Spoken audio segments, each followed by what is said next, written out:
May 5th, 1980. London. 6 armed militants have held 26 hostages inside the Iranian Embassy for 6 days. Negotiations have collapsed. A hostage has been executed, his body thrown into the street. Margaret Thatcher has seen enough.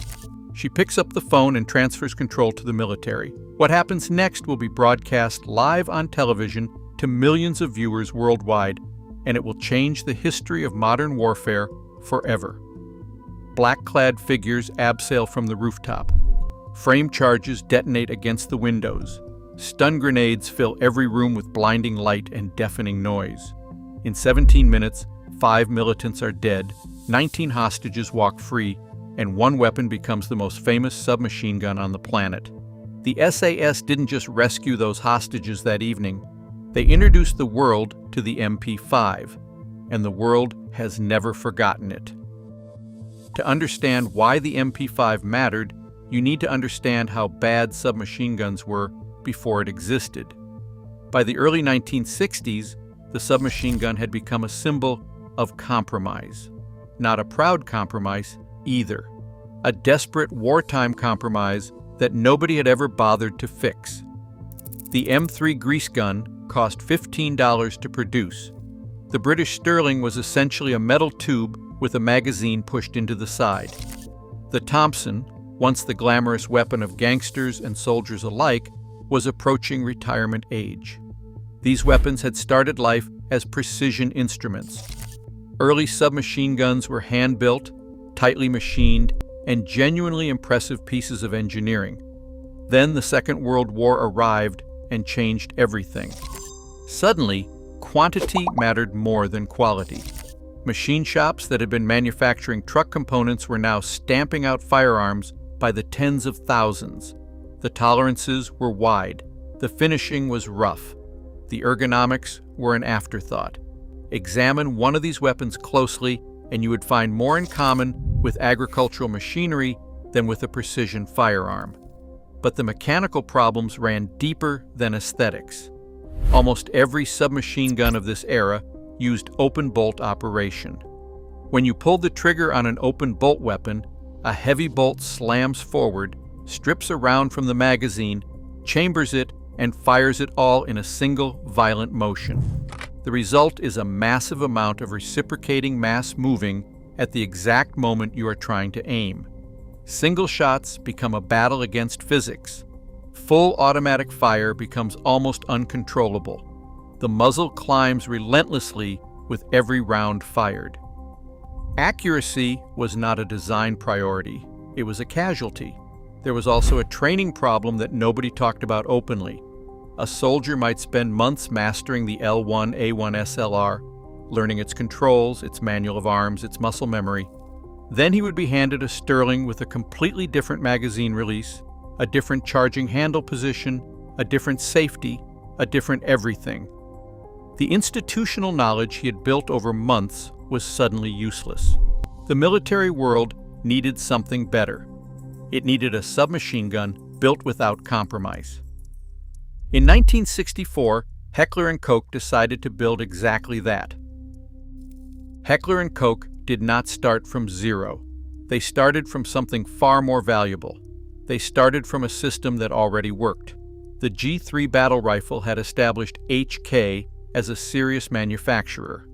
Accurate, reliable, chambered in 7.62 millimeters NATO, it used a roller-delayed blowback operating system borrowed from wartime German engineering, specifically the mechanism developed for the MG-42 machine gun.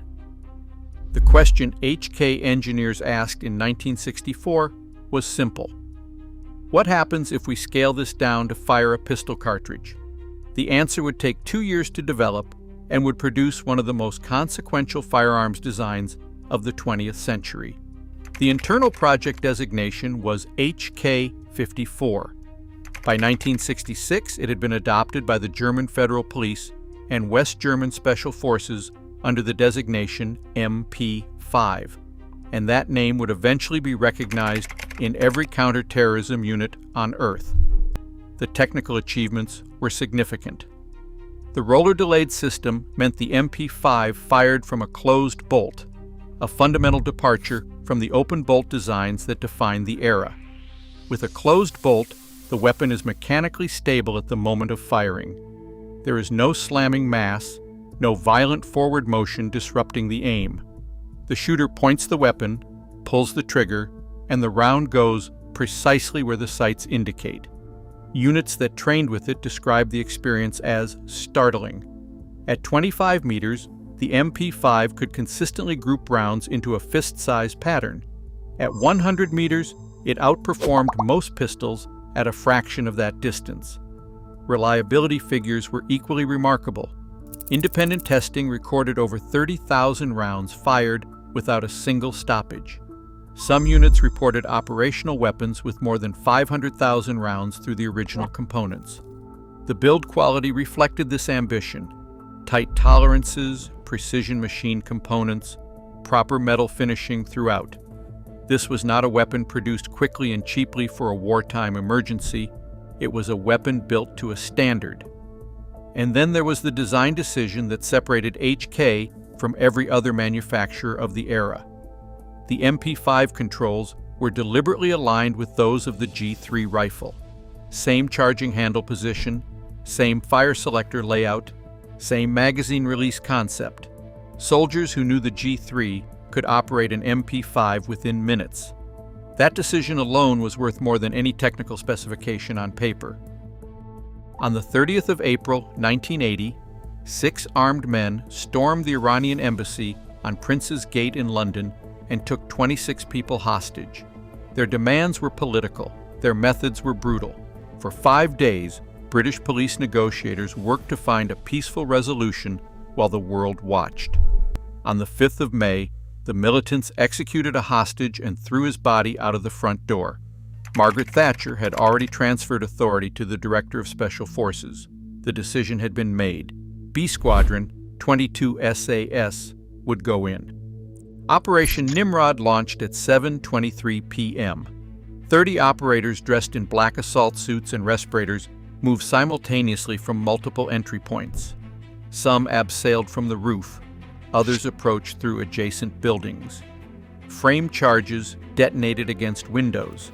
Stun grenades followed immediately, designed to disorient and blind anyone inside.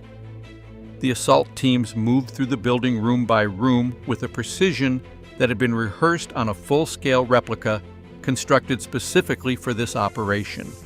17 minutes after it began, 5 of the 6 militants were dead. The 6th was captured after being identified among the surviving hostages. 19 of the 26 hostages had been rescued alive. 2 had died during the siege, 1 at militant hands before the assault began.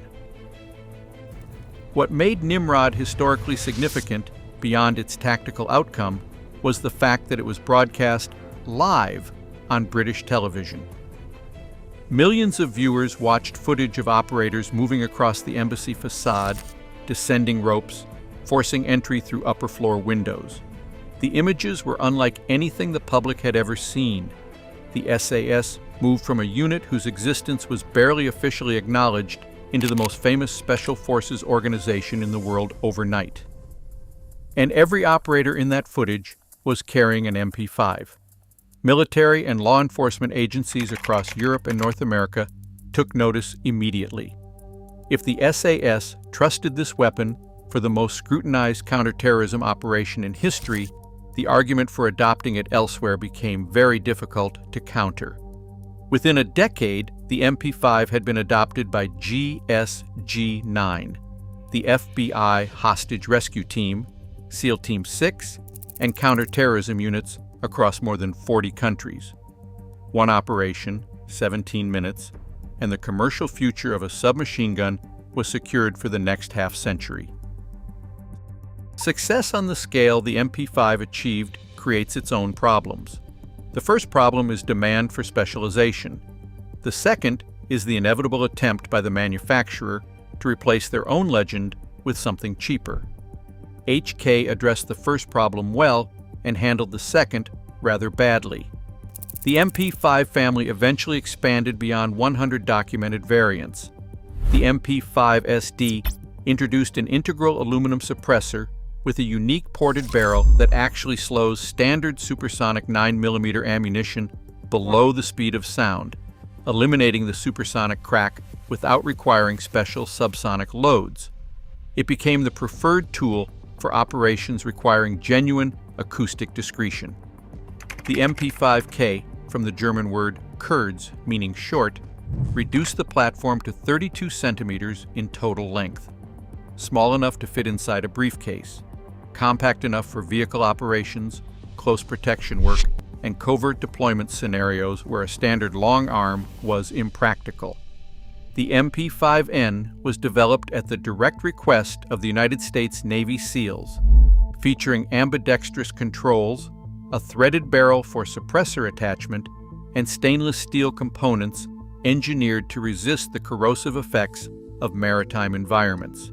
Variants chambered in 10mm and 40, Smith & Wesson addressed requests from units that needed additional stopping power beyond standard 9mm performance. Then in 1999, Heckler Koch introduced the UMP, the Universal Machine Pistol, and made the mistake of calling it a replacement. The UMP was lighter, cheaper, and built with modern polymer construction. On paper, the specifications were competitive. In practice, the problem was the operating system. The UMP used simple blowback operation rather than the MP5's roller-delayed system. The result was noticeably increased felt recoil and significantly more muzzle movement during automatic fire. Units that conducted comparative evaluations consistently returned the same verdict. The MP5 was smoother, more accurate, and more controllable. The UMP found buyers. The U.S. Border Patrol adopted it. Certain SWAT teams appreciated the 45 ACP chambering option, but it never replaced the MP5 in any meaningful operational sense. Heckler Koch found themselves manufacturing both weapons indefinitely. When you build something genuinely exceptional, the market does not accept a budget substitute. That is a lesson the industry keeps relearning. The logical argument against the MP5 in the modern era is straightforward. The 1997 North Hollywood shootout demonstrated that 9mm pistol caliber ammunition could not reliably defeat body armor. Combat experience in Afghanistan and Iraq reinforced the case for 5.56mm carbines even in close quarters roles. The M4 could engage targets at 300 meters, penetrate soft body armor, and share ammunition with every other soldier in the unit. Many American SWAT teams made the transition. The FBI hostage rescue team retired their MP5 variants in favor of Colt carbines. The argument appeared settled. Then operational experience provided the counter-argument. A 5.56mm round fired inside a building does not stop at the target. It can penetrate multiple interior walls and retain lethal velocity well beyond the intended point of impact. In hostage rescue scenarios, aircraft security operations, crowded public environments, and any situation where the population behind the threat matters as much as the threat itself, over-penetration is not an acceptable risk. The 9mm round, particularly with modern defensive ammunition, offers a penetration profile that remains manageable in these environments. Combined with the MP5's exceptional accuracy at close range, its established suppressor compatibility, and the availability of subsonic loads for quiet operations, the platform retains a specific operational niche that no 5.56mm carbine can fill without creating new problems. Development work has continued to address the one genuine limitation of the 9mm cartridge. The 6.5 by 25mm CBJ round, developed by Swedish company CBJ Tech, uses a tungsten penetrator in a necked-down case with identical external dimensions to standard 9mm.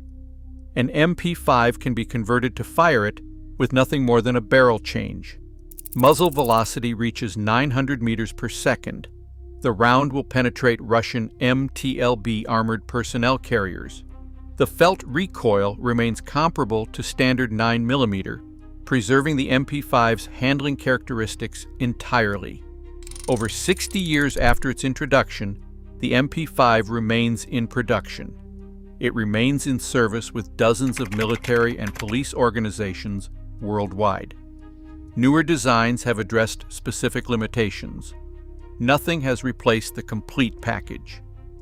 The MP5 was not the result of a revolutionary idea.